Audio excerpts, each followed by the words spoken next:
Good afternoon, everyone. Welcome to the panel discussion on raising Gen Next in the digital age.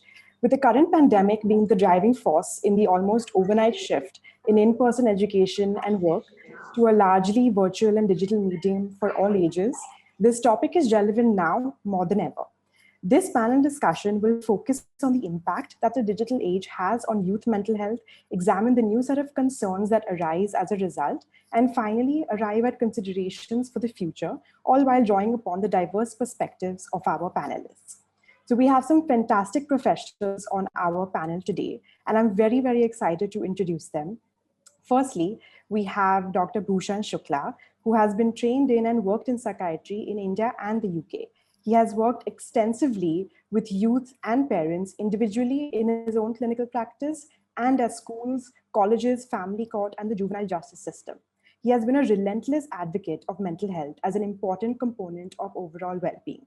Secondly, we have Mrs. Sangeeta Rishi Pathak, who is a school psychologist specializing in child development, early childhood care, and education. She is currently a coordinator for the school counselors with Symbiosis Center for Emotional Wellbeing, where she supervises their clinical work. She has significant experience working with children from pre-primary to standard 12. We then have Mrs. Muthi Kopikal, who is an independent journalist in Mumbai and has worked in the industry for nearly 30 years. Her work has been on a wide range of subjects, including development and gender issues, and has also appeared in India Today, the Indian Express, Outlook, Hindustan Times, and The Guardian, to name a few notable publications. Additionally, she was also a member of the core group, which worked to include gender as a key concern in Mumbai's development plan for 2034. She also teaches journalism at various notable colleges, including Sophia Social Communications Media, NMIMS, and St. Xavier's College, and has mentored a number of young journalists in the last decade. And last but certainly not the least, we have Dr. Sapna, who is a specialist child and adolescent psychiatrist with over 15 years of clinical experience with children and young people in India and in the UK. She currently works at Empower the Center in Mumbai as a head of the center and psychiatrist.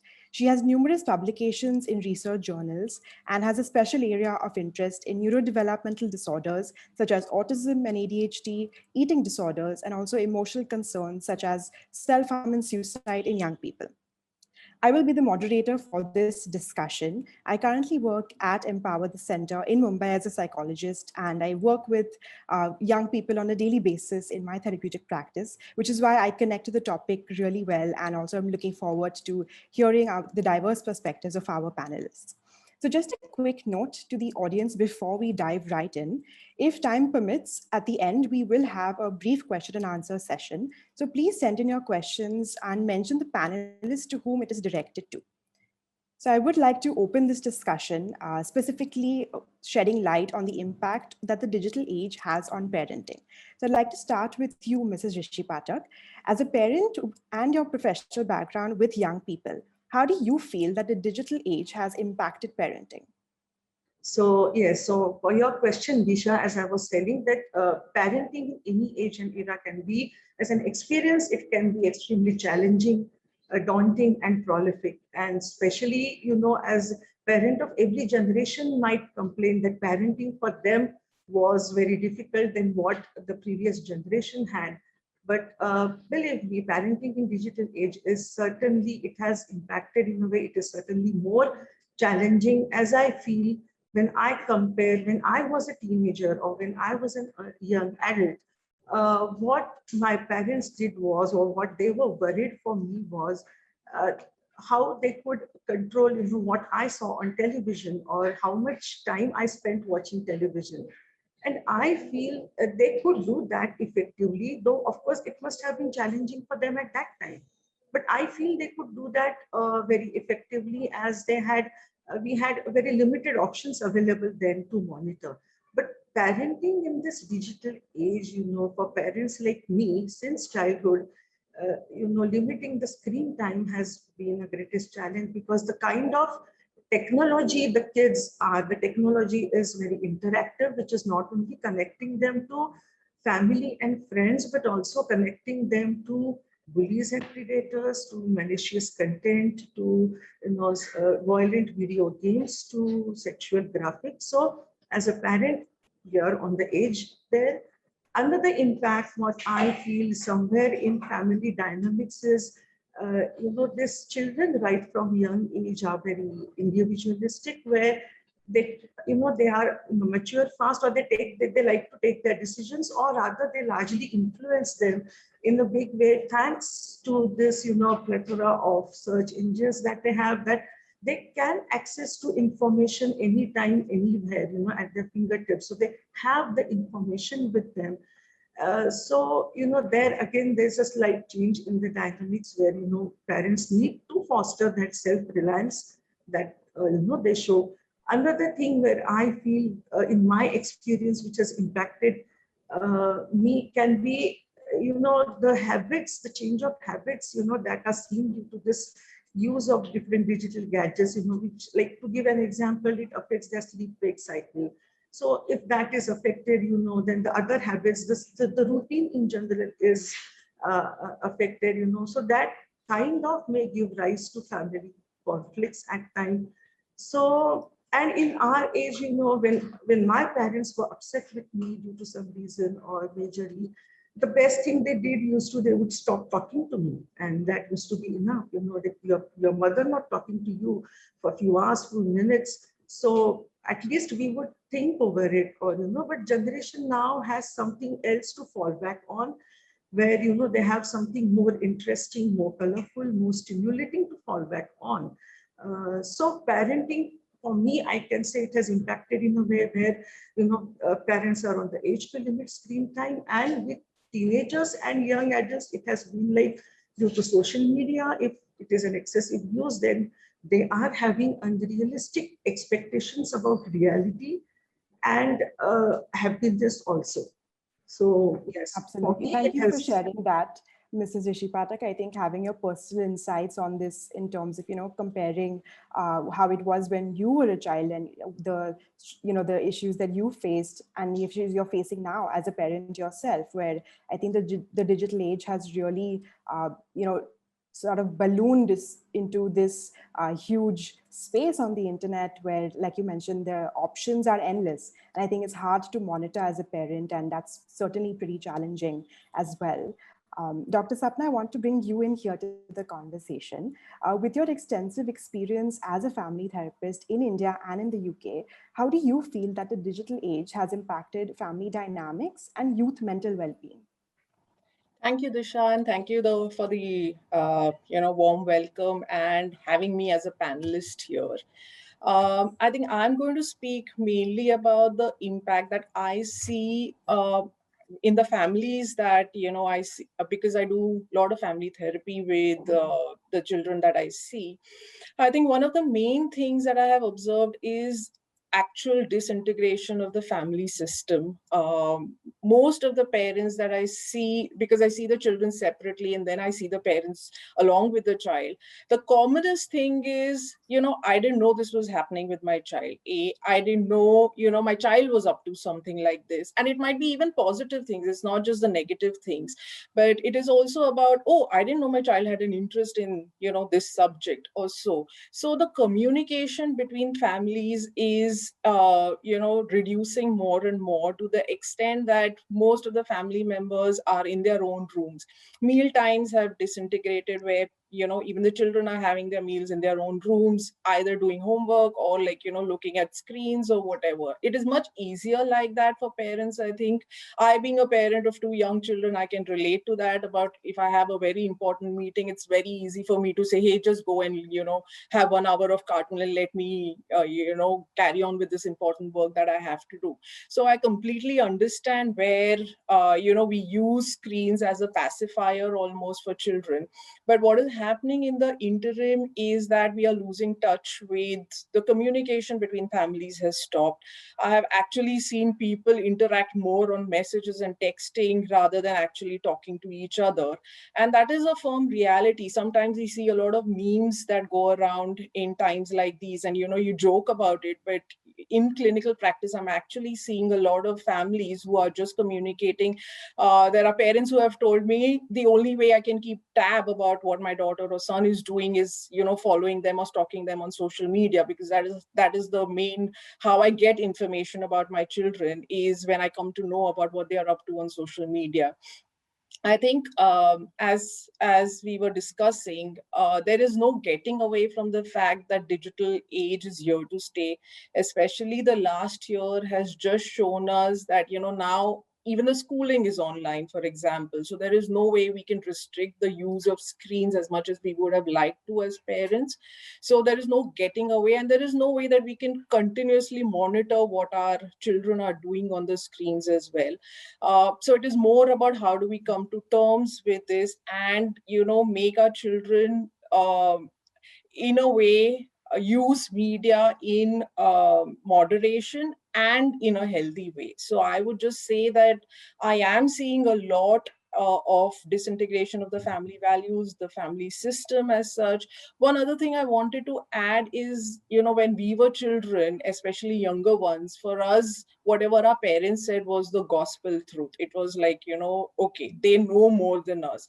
But suddenly that has changed, because the younger children, even my 6-year-old can make a PowerPoint presentation. And I was quite shocked literally when I saw that. And I was like, oh my God, I didn't make my PowerPoint presentation till I was well into my 20s, the first PowerPoint presentation. So it is, parents are asking children for help. How do I go on Zoom? How do I do that? So, the dynamic between parents and children because of the digital age is changing.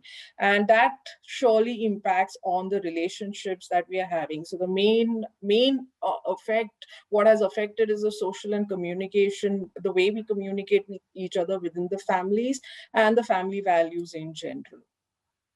Yeah, absolutely. I think thank you so much for sharing that. I think you touched upon some very significant points here. And I think, what I can take away from what you said is that the gap between parents and children is now increasing massively with the digital age. And as you said, it brings with it a certain set of conveniences, absolutely, for parents, especially, now during the pandemic when everyone has to sort of juggle work and home life at the same time. But I think it's also sort of keeping the parents or the families out of the children's lives in a very big way.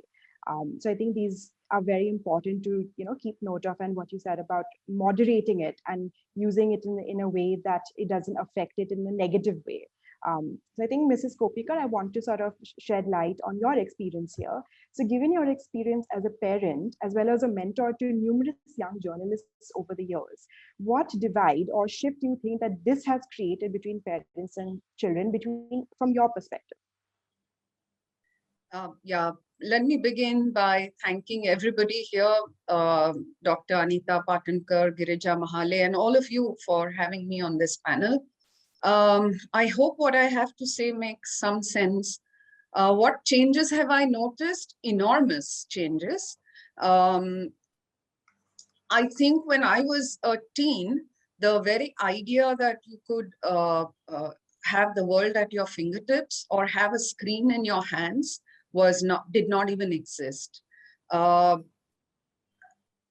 When I started working in journalism, we forget having mobile phones or pagers or computers. We had typewriters. So we've come a long, long way. And this is what I want to start with. And that was not so far back. I'm not as old. So from typewriters to actually making a newspaper page on my mobile screen is the life I have lived in the newsroom. And that's hardly been 2.5 decades, right? So what I want to say is this, that technology has galloped. Technology always gallops. Tech is always ahead of what we think is possible in life. And then society tries to incorporate it. People try to incorporate it, work with it, or chase it and make peace with it, right? And that I find has not changed. And I don't mind telling the audience, a very large audience I can see, that when this country, and I think this context is very, very important for those who were not around in the 1980s, and when computerization was introduced into this country for the first time as part of a government policy, the then opposition leaders, which included Mr. Atal Bihari Vajpayee and many others, went to the parliament in a procession of bullock carts. Bullock carts, okay? Just to make the point that we are a nation of agriculturists and bullock carts, and you cannot put this big dabba on our heads. And because computers were such big dabbas at that time, right? And so it created a huge stir, including in the international press, and which labeled India as resisting the bullock cart nation that resists computerization. And today, when we sit here in this room in 2021, and I remember that photograph, it looks anachronistic. I mean, did I live that those years? Was I there? Did I see that photo really? But it did, right? And that tells you how much things change and how fast. And therefore, my first point is that whether we talk about tech or the digital age in a society at large, or in a family as a nuclear unit, or in a classroom, or in a newsroom, the basis remains the same, which is that tech is ever changing, is probably just a step ahead of what we are at that moment and what we can imagine. And often we end up playing catch up. Okay, so that's the first point I want to make across streams.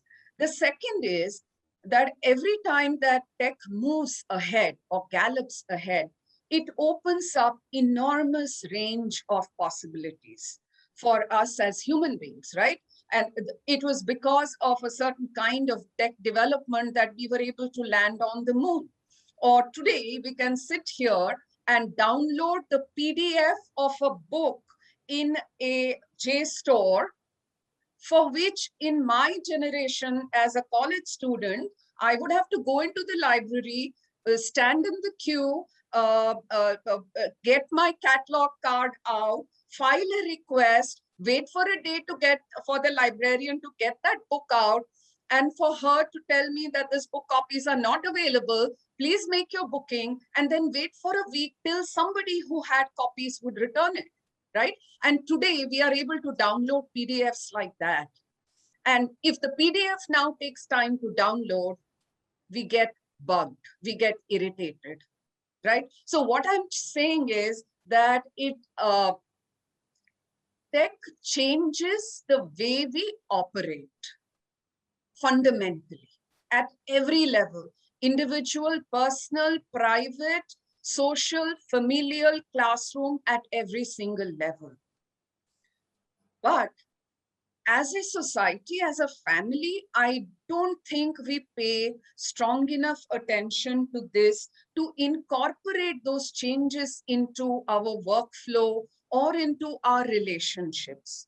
And therefore, my third point is that this creates a fundamental information imbalance, right? So those who are able to access the World Wide Web today know as much as they want to know about vaccines and about double mutation of the virus. But right here in Bombay, in Mumbai, living 100 meters away, my mate doesn't know it. She has access to everything and she doesn't.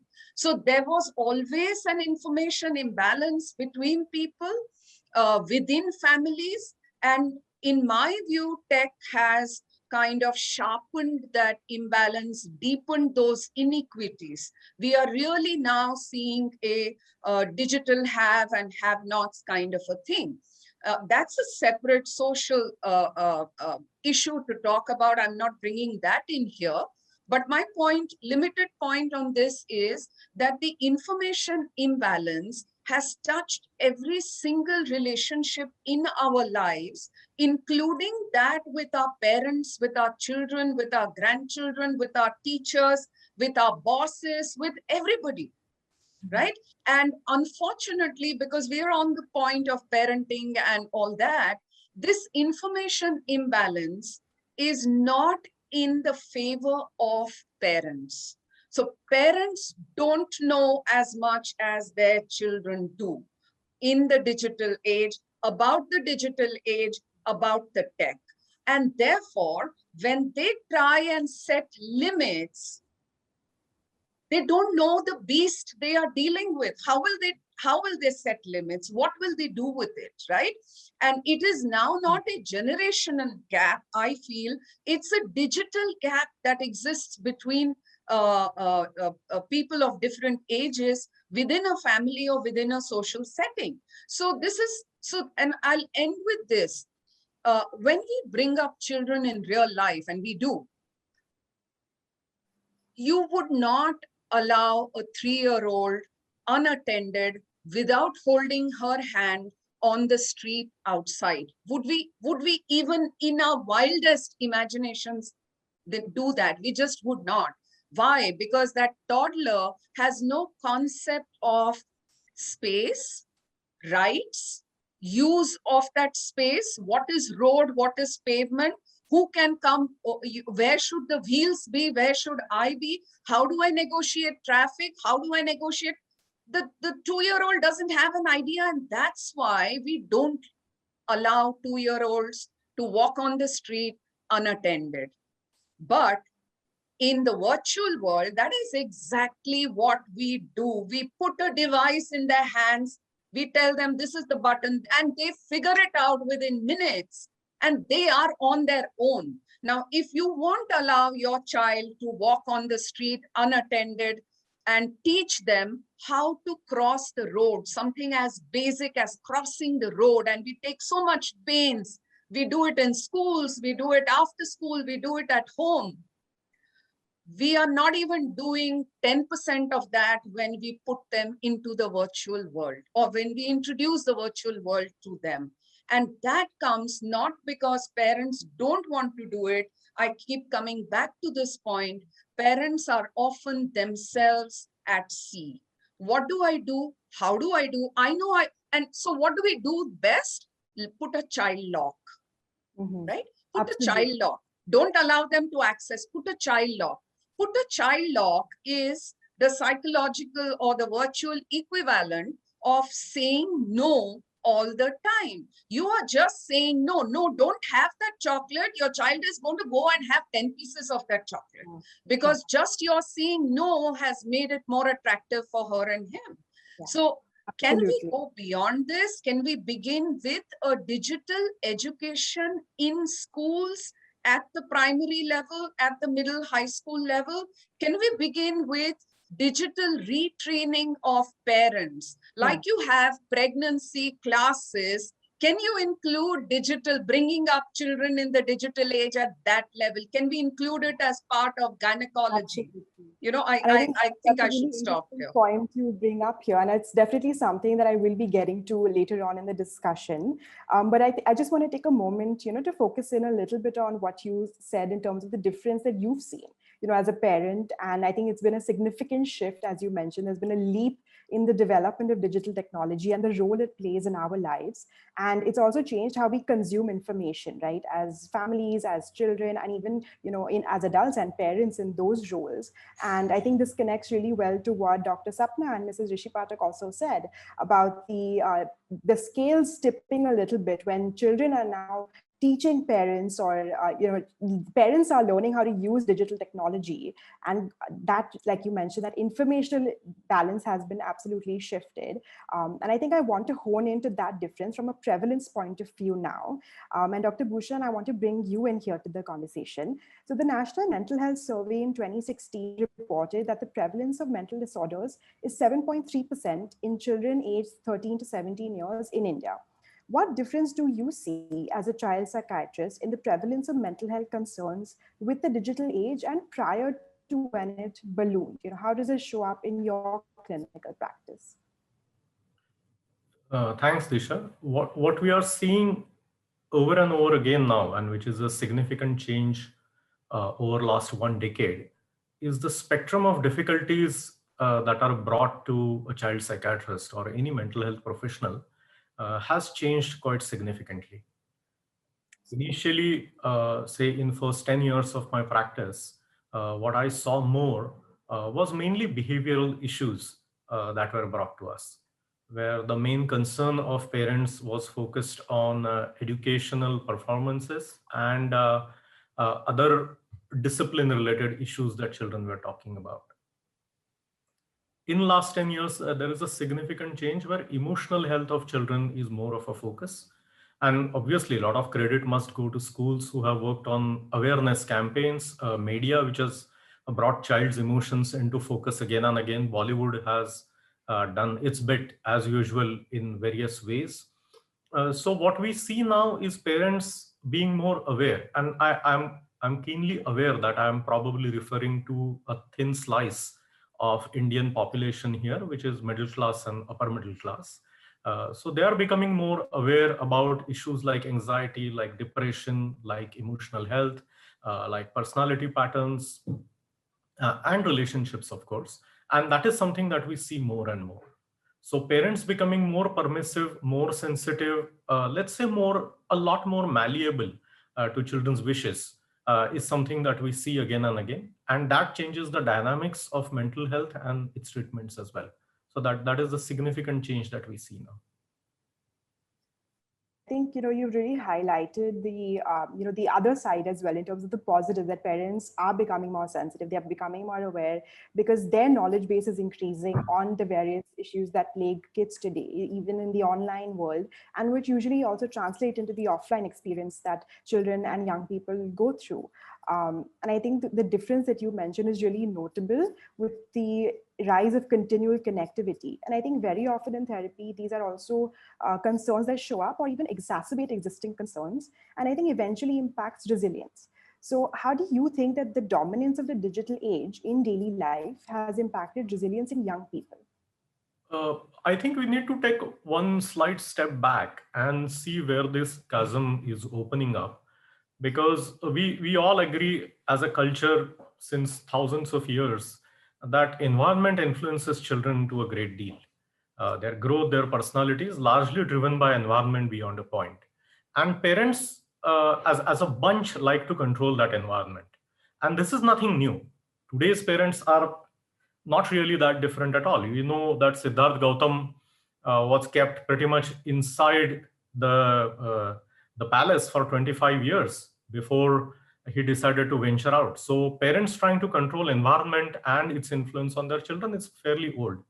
What has happened with digital age is that this barrier is completely broken, and children are getting influenced by factors about which parents have absolutely no idea whatsoever at all. The so-called influencers could be 20,000 kilometers away, like the Korean BTS band or something happening in Los Angeles.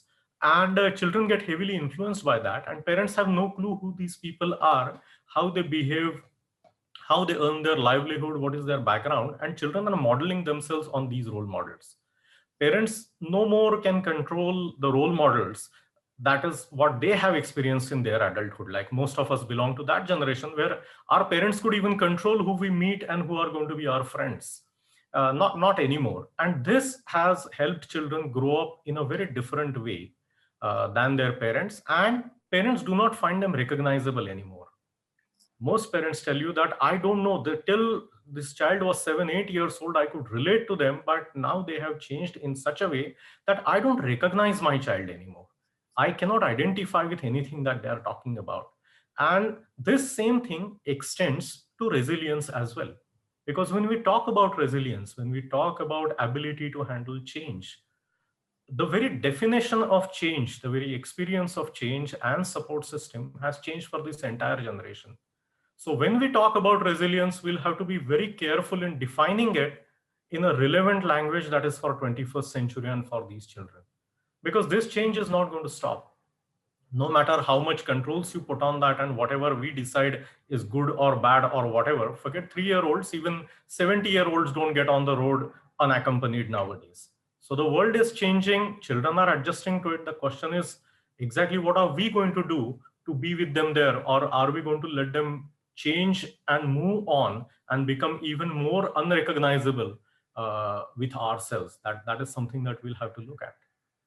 Yeah, absolutely. And I think that you've highlighted how unfamiliar I think this process has become for parents, as you know, the digital age is also evolving very rapidly. And I think it's speeding up the, as you mentioned, children growing up and their exposure to an exponential level. And I think it's great that you've brought this up, since it does bring us to the next focus point, which I will direct to you and Dr. Sapna first, and then to Mrs. Rishi Patak and Mrs. Kopikal.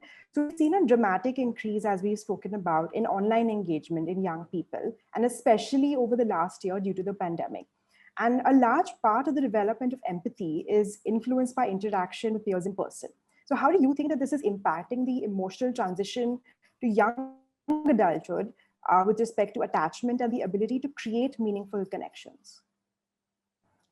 Yeah, thanks, Isha. I think, as people before, as Dr. Bhushan has said, as Ms. Priti has said, this generation, the way they relate to each other, the way they relate to their parents, the way they relate to their peers has exponentially changed.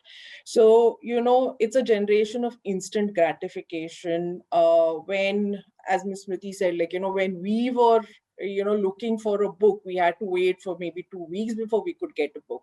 Now there is nothing like, they get everything at the tip of their fingers. So it is that waiting, the patience, the kind of, this is unheard for, not just for, a bunch of children. I think it's mainly for, when I, for example, relate some of the issues that we had, we used to see movies once a week, they used to come on television once a week on a Sunday afternoon, and cartoons used to be once a week. So all those kind of things are just unrelatable for the children at the moment. They are like, how could you live like that? How could you even, what kind of life did you live that you had to go to a cyber cafe to, look at maybe sending an email, because not everyone had a computer at the house. Now at the moment we have about 4 or 5 in the house on an average. But that is where the relatability, is changing, where even with the peers, what we observe is there is a very short-lived, the sustained kind of relationships are getting missed somewhere. It is like, okay, at the moment I'm friends with them, then I'm going to change to something else, because that is the generation they're getting into, where we are also seeing that marriages are happening later. Some people are, not even wanting to go into marriages. Some people are very happy, we see more and more people not opting for marriages, not opting to have children, that kind of choice. I think our generation was very clear, that there was a path that was to be followed. You go to college, you go to university, you get married, you have children. I don't think there were any choices given to any of us about it. So somewhere I think that kind of relationship issues, the, okay, I'm out, why should I even suffer, why should I stay here and want to make it work when I have another choice? So that kind of sustained relationships, the kind of wanting to put yourself in somebody else's shoes, wanting to relate to someone, is not there, because there are, a lot of options available other than the one that I am currently in. And that is, the variety of choices that we give our children at the moment. As I think one point I wanted to make is also, we keep discussing about how difficult it is for parents. I think it's equally difficult for this generation as well. It's not been easy for this digital age children to be growing up, to be constantly, for example, when we were kids, we used to go out and no one knew where we were for hours together. Now it is unthinkable. It is, I need to know where my child is every minute of the day. They have a phone. I call them up every time to see, even if 10 minutes, I'm like, okay, where are you? Because that helicopter parenting is part of our culture. So I just wanted to highlight that I think it's been equally difficult for the children as well in this age. Yeah, absolutely. I think you've really, showed both sides of the coin really well. And I think everyone is grappling with how to cope with the digital age. I think as we, as it's changing and as we also evolve as people. Um, and I think you brought up a very important point about instant gratification and how that has become the focus. And, I'm sure it even in your practice and in general in therapeutic practice, it shows up as lower distress tolerance in children from a very younger age. And I think that also continues long term as they grow into teenagers and young adults and eventually adulthood. So, Dr. Bhushan, what are the long term psychiatric effects of this? If you could briefly shed some light on that. Uh, the honest answer, Disha, is that we don't know, Mhm. because this hasn't been around long enough. People, though we are talking about internet and connectivity all the time, the fact is that connectivity has reached children just over last 5 or 6 years. Or to be very honest, we have to thank Mr. Mukesh Ambani for that, for giving 1 GB data to everybody per day. It wasn't there before that. So this is just 5 or 6 years old phenomena that has changed so many things. Will it really have any significant change in mental health by itself? That is important, because a lot of things are changing. It is not just internet. So will it have any significant effect? Remains to be seen. Right now, we all seem to be assuming that this is going to be really harmful. I'm not so pessimistic at this point of time. I think children do manage things better. And again, we have n number of examples of that. Stretching right from our mythology till now, that children invariably end up doing a lot better, provided they get their freedom. Unfortunately, this generation is not going to wait for parents to hand over that freedom on a platter. They have already taken it away from their parents right from the cradle, by themselves. So I think we still need to wait and see if it really has an effect. My gut feeling is that as we enter this very different world, where your personality, your socialization, and your overall being, yourself, is not restricted to your body. It is actually getting transcended by the web, and a large part of you is now the web. Your personality on the web, your connections on the web, the opportunities that you use on the web.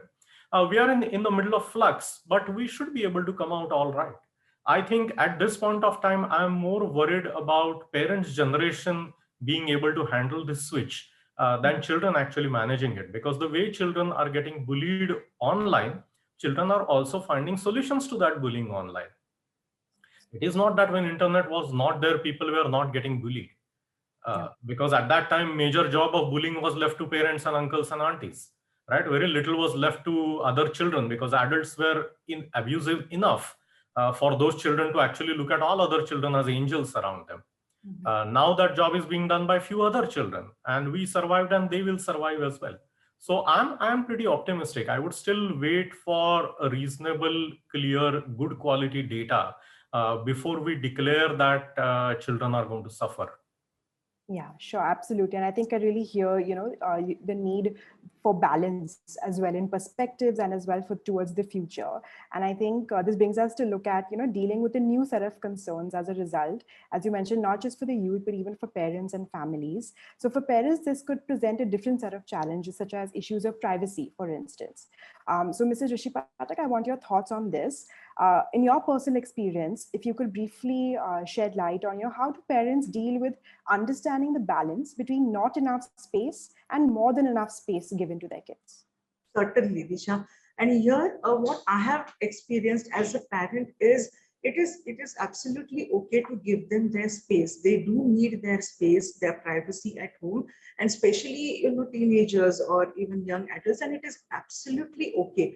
Problem comes when there is too much, either when parents are trying to too much of checking in or spying, to see what their children are doing on their smartphones, or what games they are playing, or what apps. So it could be done in some other way, not in like checking in always, in the intruding in that private space. We should respect that. And especially so, if the children are doing well, like they're doing well, nothing more is changed in their routine, like they're doing academically as they were doing before. So if there is no change in their behavior, but still, to avoid certain dangers ahead. If parents are too much, intrusive, it didn't work for me when I tried that. So my experience has been, it's okay to give them their space, but again on the downside, if we see, if again too much space given just so that parents need their space. Like for example, I have seen this when I have been to any family get-togethers, when there is a large crowd and the parents, the mother wants to enjoy, she wants to enjoy her interactions with other members. So just giving away your smartphone, your gadgets to the child so that the child is kept occupied, not let me enjoy. So, either too much checking is done or then too much space is just given like that. Or, I have seen so many single parents who have just given the gadgets so that, okay, you are occupied, now let me do my work. So then, or, at restaurants, when the family is enjoying a dinner, a smartphone with a video on is given to the child. So you watch the video, let us enjoy our time, our dinner. So either, if too much of anything is bad, as we say, then only I think it will take a toll on the child's and the parent relationship. Otherwise, giving space is okay. But again, here, if you see certain child, and even as parents, if you notice certain red flags, then they should not hesitate to take help or to step in, because while giving space, then if you see certain signs that the child is just not able to control his screen time, or just he's on the phone all the time, he's carrying it to the dining table or he's avoiding face-to-face conversation, he is showing signs of withdrawal, or his academic grades have gone down, or his sleep-wake cycle is disturbed, or his routine is disturbed. So this kind of warning signs, if the child is showing, of course, then we need to think of, how much time we are giving. Absolutely. So I can really, for what you said, I blame that it's about the middle ground between and finding that balance. And that looks different for each family, each child, and each parent as well. And I think it's about giving, that respect, but also not using the digital screens and convenience of digital devices to take that step back and then result in too much space. So thank you for sharing that from your experience, Mr. Rishi Pathak. Mrs. Kopikal, I want to bring you in here, but what are I think we've talked a little bit about the challenges, but I do want to draw attention to the flip side. What are some of the advantages that you notice from a parenting point of view of having the digital age? If you could, in two or three sentences, shed light on that. Several actually. Like any other tool, any other technology, the digital technology also is in that sense pretty neutral. It depends on us how we want to use it. A fire can cook your food, or a fire can burn your house down. So how do we want to use it? So let's not forget that at larger social level, revolutions have happened because of digital technology, and people have come together because this technology was available and allowed them to go beyond what was physically possible in real life. So whether it was the Arab Spring a decade ago, or the Hong Kong protests last year, or things that we hear all over the place, it's also at an individual level allowed us to go beyond what our family or classroom or school or geographical limitations existed, right? So it doesn't matter today where I am and what I learn and what I teach, but I can still go and read up a paper that I would really want to. So it's broken down a lot of barriers, and that can only allow or create a situation for good things to happen. Like when the lockdown happened last year, it was because of the digital age. And mark my words, everyone who organized this was below 30 years old or below 25 years old. They all got together, figured out a migrant workers solidarity network. They figured out organizations to reach food and rations to migrant workers, and they all did that. And it was all done online and digital, except for picking up the food actually. So yes, it has enormous possibilities, but like anything else, I think it comes down to the point of learning perspectives, learning to handle it. So what do you do with this? When you introduce your child to this, or when you introduce a young person to this, what will you do with this tech that is available to you? What lies in front of you, and how will you use it?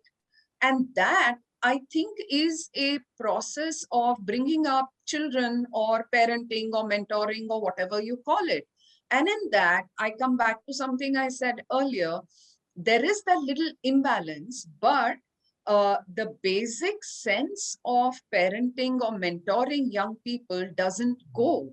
And that basic sense is that you equip the young with a perspective, a way of seeing the world.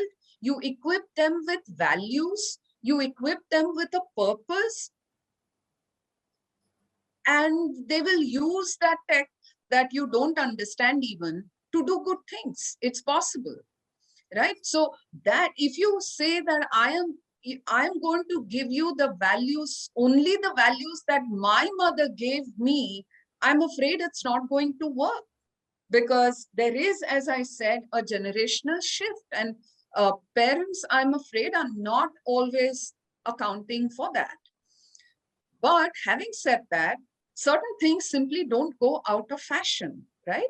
Like you said, resilience. Resilience doesn't go out of fashion. An emphasis on hard work doesn't go out of fashion. Commitment to truth or integrity, that doesn't go out of fashion. That doesn't go out of the window because you now have the digital age. So how do you equip your children, or how do we mentor the young people in our classrooms, in our homes, with the value system, with a perspective, with a world view that allows them to see their place in it?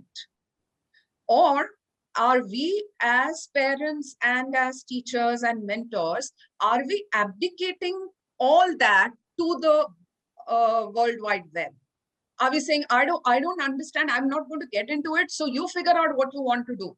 ऐसा नहीं होता है ना. You have to involve, you have to think. And I think that certain things really don't go out of fashion, whether it was our grandparents' time, or our time, or our grandchildren's time. And the home is still an important unit in which children learn.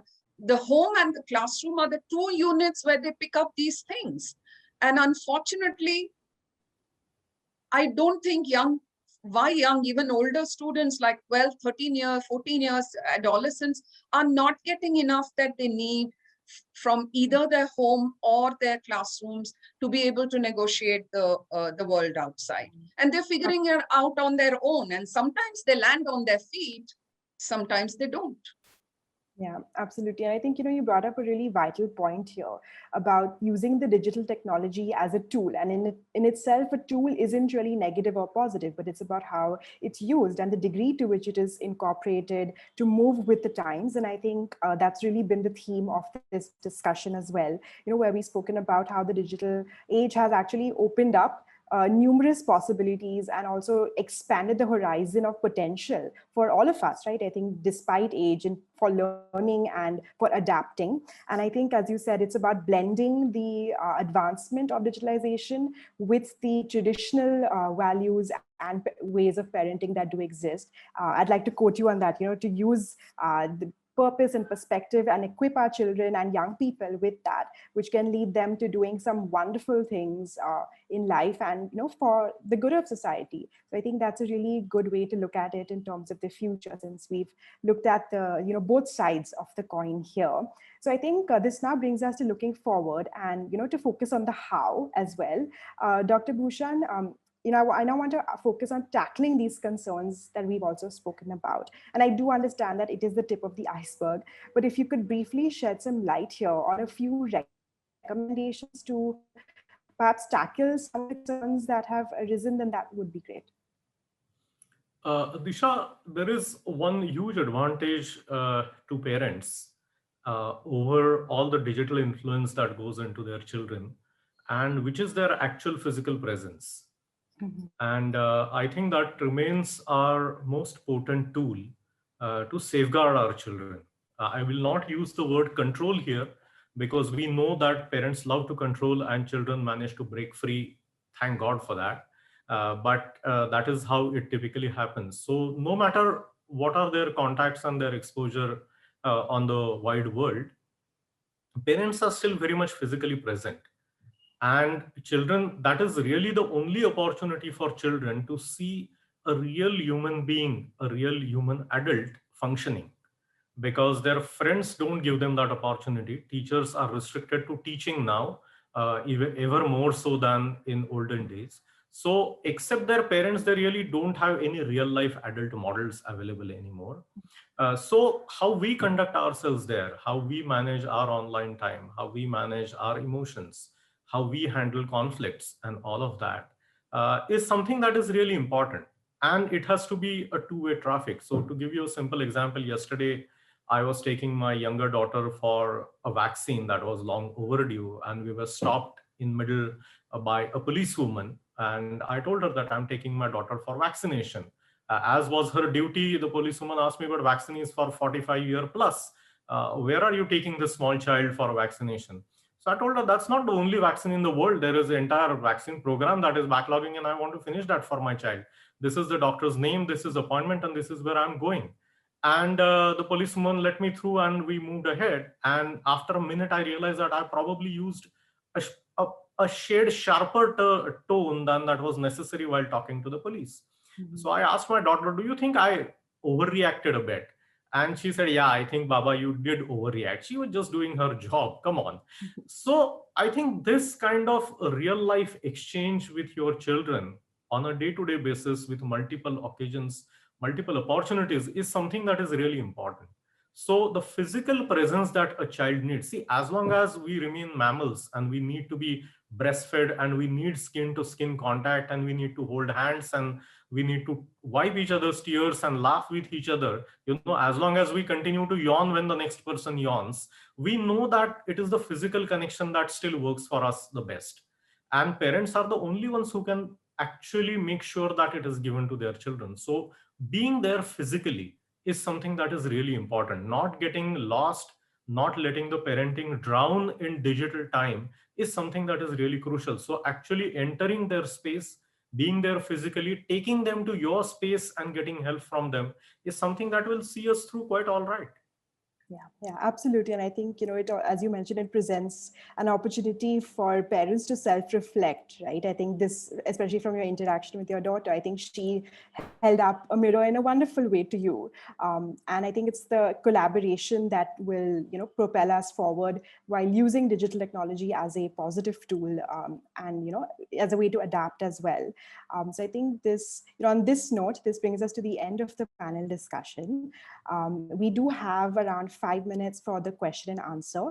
So I will be taking limited questions. Unfortunately, time doesn't permit us.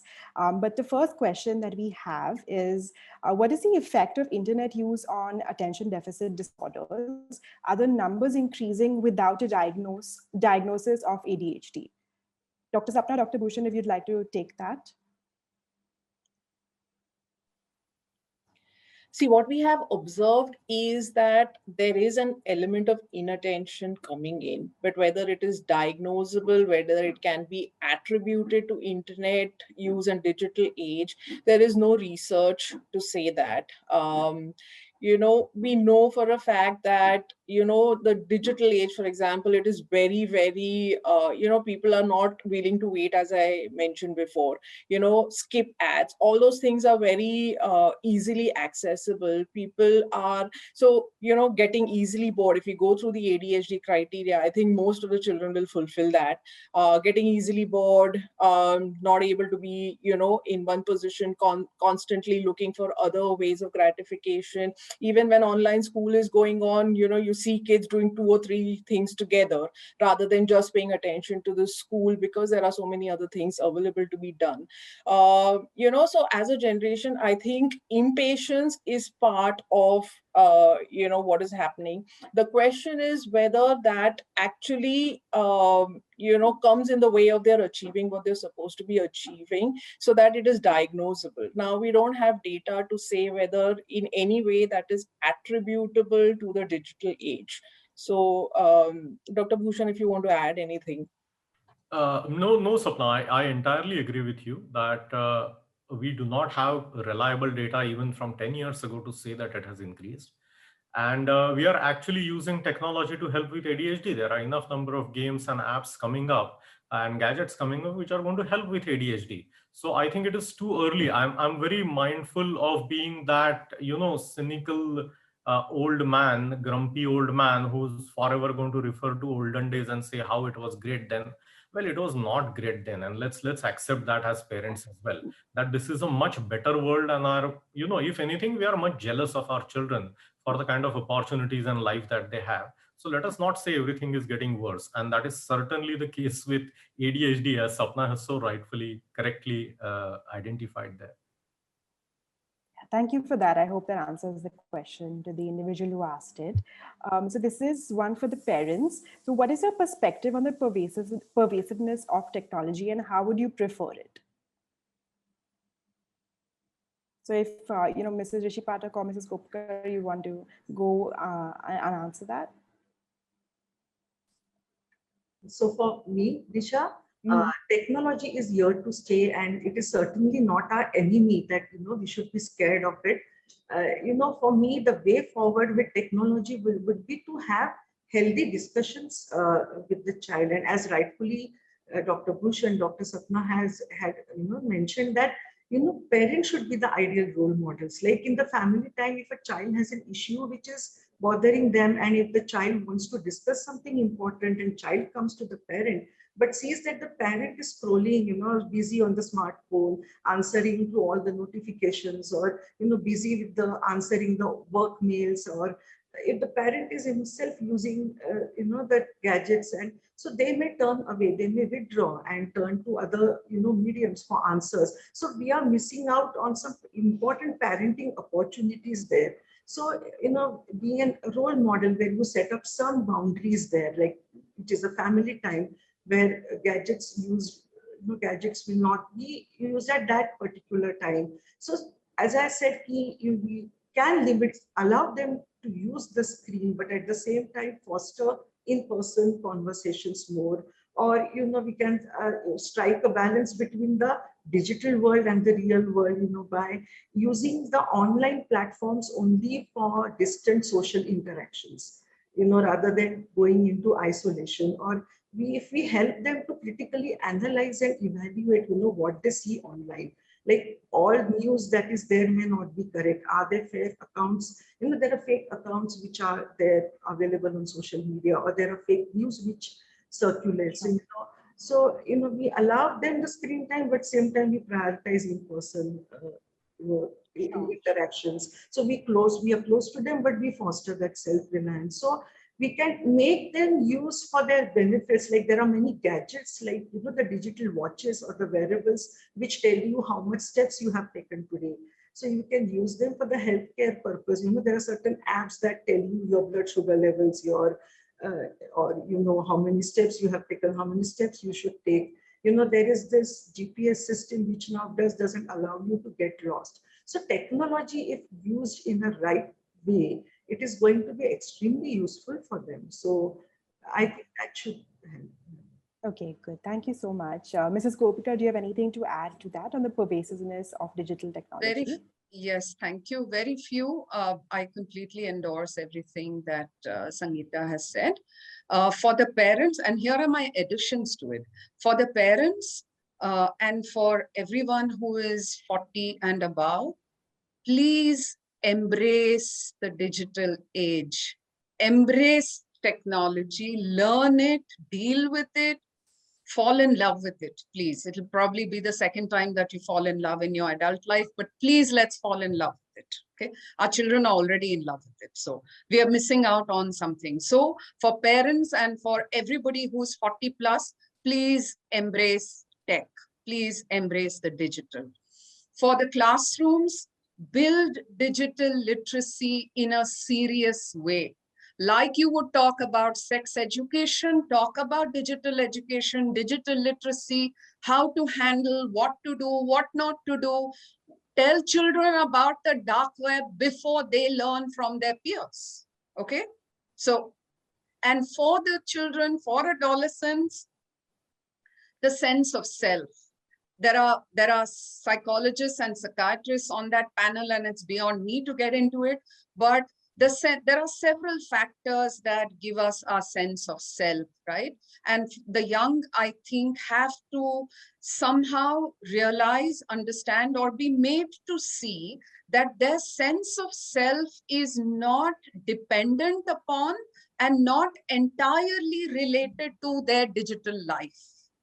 And I think as parents, as caregivers, as teachers, it does become part of our responsibility to ensure that their sense of self is more rounded, is more balanced. And there is, as Sangeeta said, a balance between the real and the virtual world. Yeah, absolutely. I think those are some very salient points, especially with advice to, parents and older adults. And I think it's about the integration of the online and offline persona and, the online and offline world that needs to really be focused on within the dynamics at home. So I think since we have a time limit to stick to, I will go into one more question to Dr. Sapna. Is there such a thing as premature exposure to digitalization? How early is too early? You could briefly, a couple of sentences answer that. See, what the American Association has said that below 18 years, below 18 months, there shouldn't be any screens exposure at all. After that, even if there is from 18-month onwards to 5 years, it has to be more interactive in terms of parents sitting with the child and making it more interactive rather than just, a screen sitting there and you interacting with the screen. So I think given the scenario of the online schooling now, I think it has gone out of the window. Children as young as 3 are doing online schools by themselves, and it's impossible for the working parents to be sitting with them all the time. So there are guidelines to say that below 18 months, there should not be any exposure to screens. After that, up to 5 years, it has to be more interactive and parents sitting with the child. I think whatever said and done, I just want to highlight the point that as digital along with anything else has to be used in moderation, has to be used for your own benefit and not let that control your life. So that is where it all comes down to in terms of use it for your benefit. Make sure that your children are empowered to, whatever risks are there online, you will not always be there to protect them. So make sure that your children are equipped to deal with those kind of risks, whatever life throws at them, whatever the computer or the digital age throws at them. We have to empower them to deal with that. So building that resilience, as we're all talking about, to empower them to be able to deal with it rather than you jumping in and dealing with it all the time. So education about how to deal with that is of utmost importance rather than shunning it altogether. Yeah, absolutely. I think it really ties in with what has turned out to be the theme of this discussion is about balance, right? I think and flux. I think, funnily enough, as with the evolution of digitalization, and I think with the shift that it's causing in so many different ways, positive and negative, I think balance is something that comes up, that has been coming up constantly. So I think that's a really good, and on a good note, we can end the Q&A as well. And I would like to take the opportunity now to thank each of our esteemed panelists for their valuable insights and for making the discussion extremely engaging, and of course, for carving out the time to be here today. We do hope that this discussion has shed light on some very important points from such diverse perspectives that we can all keep in mind for a hopeful future. Thank you all for attending. Thank you so much, Disha. And thank you, wonderful panelists, for your contribution. I think the session was not only scientific and factual, but it was very practical and realistic. And thank you, Dr. Bangar, Dr. Shukla, Ms. Smriti and Sangeeta for this very wonderful session. I'm sure a lot of parents have, as well as students and children, have gained a lot from this fruitful discussion. Thanks a lot. Thank you.